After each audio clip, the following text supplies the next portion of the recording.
بسم اللہ الرحمن الرحیم وعن ابی عبیدہ رضی اللہ تعالی عنہ قال سمعت رسول اللہ صلی اللہ علیہ وسلم یقول الصیام جنۃ ما لم یخرقها صدق اللہ العظیم۔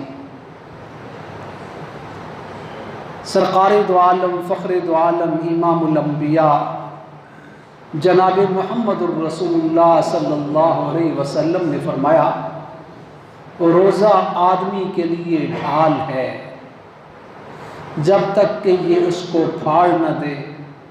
بتلایا تھا، ایک روایت میں آتا ہے یہ جہنم کے عذاب سے ڈھال ہے۔ جیسے ڈھال آدمی کی جان کی حفاظت کرتی ہے، روزہ آدمی کے ایمان کی حفاظت کرتا ہے۔ اور اس دن 3 ادب بیان کیے تھے، چوتھا ادب روزے کا بیان ہو رہا تھا۔ آپ صلی اللہ علیہ وسلم نے جو روزے کے آداب بیان فرمائے ان میں پھر بزرگوں نے ترتیب سے 6 ادب بیان کیے۔ سب سے پہلی چیز نگاہوں کی حفاظت ہو، دوسری چیز زبان کی حفاظت ہو، تیسری چیز کانوں کی حفاظت ہو، چوتھی چیز بیان کر رہا تھا کہ آدمی رزق کے حلال کا اہتمام کرے، پیٹ کو حرام کے لقمے سے اور حرام کے گھونٹ سے بچائے۔ جیسے آپ صلی اللہ علیہ وسلم کی حدیث ہے، آپ نے فرمایا قسم ہے اس ذات کی جس کے قبضے میں محمد کی جان ہے، جو آدمی ایک لقمہ بھی حرام کا کھا لیتا ہے 40 دن تک اس کی عبادت قبول نہیں ہوتی۔ یہ باتیں میں آپ سنتے تو ہیں، بعض اوقات مزے لینے کے لیے سن لیتے ہیں، لیکن اس کو میں بھی سوچوں، آپ بھی ذرا سوچیں، کہیں ایسا تو نہیں ہمارے ساتھ کوئی ایسا معاملہ ہو تو نہیں رہا۔ اس لیے بتلایا تھا کہ سود کے بارے میں قرآن کریم نے کھول کر بیان کر دیا، فرمایا کہ یہ سود جو آدمی اس کو اختیار کرتا ہے اس کے ساتھ اللہ اور اس کے رسول کی جانب سے اعلان جنگ ہے۔ اس پر تو بات ہو چکی، اس کے علاوہ بھی بہت سی صورتیں ہیں، جیسے چوری ہے، چوری کا مال، ایک تو خود چور ہے اور ایک وہ خود تو چور نہیں لیکن چوری کر کے آگے مال بیچتا ہے، چوروں کا مال بیچتا ہے۔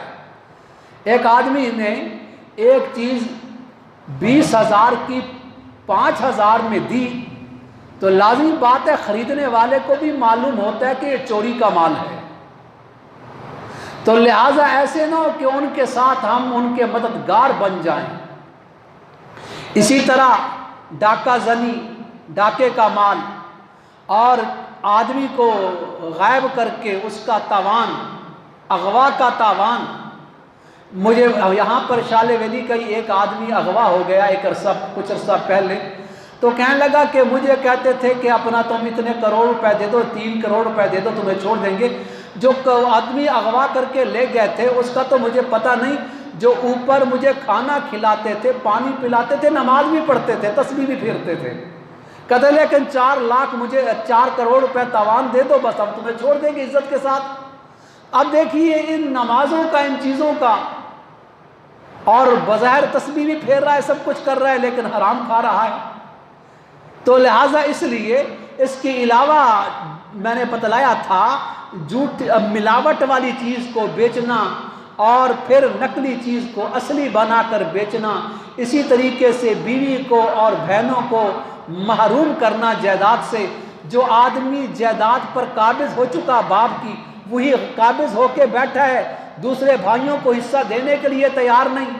ایک آدمی کی 2 بیویوں سے اولاد ہے، پہلی بیوی کی اولاد نے قبضہ کر رکھا ہے، دوسرے چھوڑنے کو دوسروں کو حق نہیں ملتا۔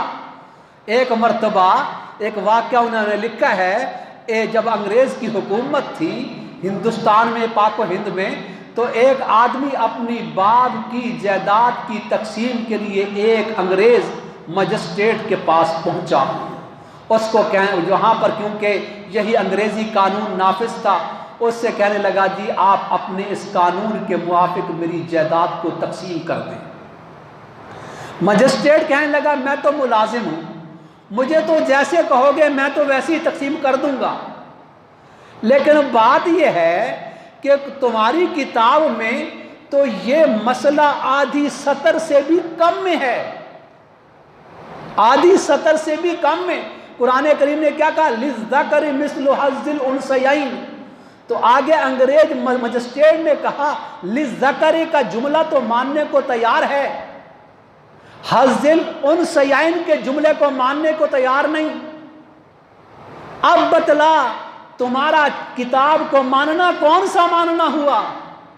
قرآن کریم نے پورا حکم خود دیکھیے سورۃ نساء میں، یوصیکم اللہ فی اولادکم للذکر مثل حظ الانثیین، یہ اتنی سی آدھی سطر ہے پوری، اور اس میں بیٹی کا حصہ بھی بیان ہے، بیٹے کا حصہ بھی بیان ہے۔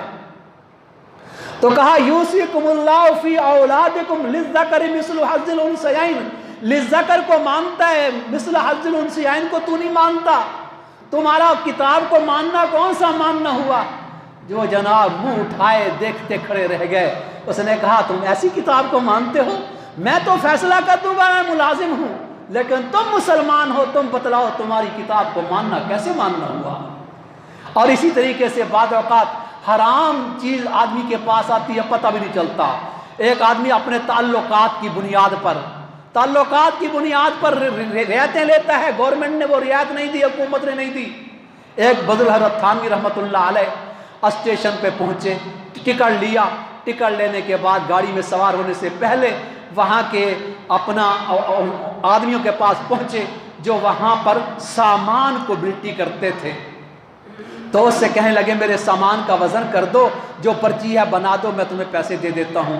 وہ کہا حضرت آپ آئے ہیں؟ کہا تو کہنے لگے جی آپ بیٹھ جائیں، تو لہٰذا ہمارا چیکر آپ کے ساتھ ہے۔ انہوں نے کہا بھائی پھر؟ کہنے لگا جی اپنا، ان کا آگے کیا بنے گا؟ کہتا جی آگے گیٹ سے بھی آپ کو پار کرا دیں گے، ہمارا چیکر ساتھ ہوگا، گیٹ سے بھی پار ہو جائے گا۔ کہ پھر کیا ہوگا؟ انہوں نے کہا جی پھر کیا، پھر آپ کے مزے ہی مزے، آپ آگے جائیں، جہاں جانا چاہیں جائیں۔ انہوں نے کہا نہیں بھائی بات یہ نہیں، بات یہ ہے میں تو آخرت کو مانتا ہوں، اللہ کے ہاں جواب دینا ہے، لہٰذا یہاں کے گیٹ سے تو پار مجھے تم کرا لو گے، آگے والے گیٹ سے مجھے پھر پار کون کروائے گا؟ اب بتلاؤ۔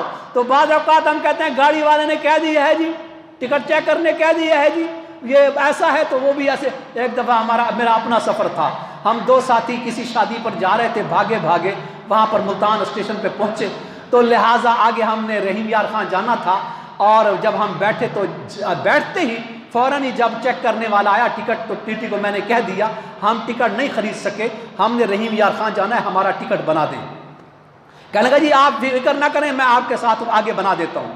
جب اس نے بہاولپور کراس کیا، بہاولپور کراس کرنے کے بعد اس نے ٹکٹ مجھے دیا، اور اس میں جو رحیم یار خان کا ٹکٹ مثلا 120 روپے کا تھا، تو اس نے مجھے سے کہنے لگا جی 2 ٹکٹیں ہیں تو 200 روپے دے دیں۔ میں نے کہا جی ٹکٹ تو 120 کا ہے، تو لہٰذا آپ 100 کا کیوں دے رہے ہیں؟ کہتے ہیں میں نے ٹکٹ بنا دیا ہے نا، آپ تو طالب علم ہے نا، ہم اس وقت پڑھتے تھے، تو اس لیے میں نے کہا میں نے ٹکٹ کھولا، ٹکٹ اس نے بہاولپور سے بنایا، تو بہاولپور سے بنایا، میں نے کہ ٹکٹ آپ نے بہاولپور سے کیوں بنایا؟ میں نے تو آپ کو ملتان کا بتایا ہے۔ کہنے لگا جی اس میں یہ ہے کہ آپ کو رعایت مل رہی ہے نا، فائدہ ہو رہا ہے۔ میں نے کہا تو پھر میں بہاولپور کا کتنے کا؟ بہاولپور کا 80 کا تھا۔ تو اب آدھا نقصان آخرت کا اپنا اور آدھا نقصان آخرت کا میرا، تو وہ مجھے کہنے لگا جی آدھا میں نے فائدہ آپ کا کر دیا، آدھا فائدہ اپنا کر دیا۔ میں نے کہا آدھا نقصان آخرت کا میرا کرا رہا ہے، آدھا اپنا، اور بلکہ میرا تو پورا ہی کرا رہا ہے، جو تیرے کھاتے میں جا رہا ہے وہ بھی میری آخرت کا نقصان، جو میرے کھاتے میں آ رہا ہے وہ بھی میری آخرت کا نقصان۔ تو لہٰذا اس لیے ان چیزوں کو ہم نے سوچنا ہے، کہیں ایسے نہ ہو کہ معاملات ہم کیا کر رہے ہیں، اور بہنوں کو محروم کر کے تو بھی حرام، قابض ہو گیا تو بھی حرام، اس طرح ادھر جھوٹ بول کر فرمایا جو آدمی جھوٹی تجارت کرتا ہے، اللہ جل شانہ کی حکمت یہ ہے فرمایا کہ ان انجام کار اس کا نقصان ہوتا ہے۔ تو لہٰذا اس لیے رزق حلال کا پورا اہتمام ہو، اللہ عمل کرنے کی توفیق عطا فرمائے۔ وآخر دعوانا الحمدللہ رب العالمین۔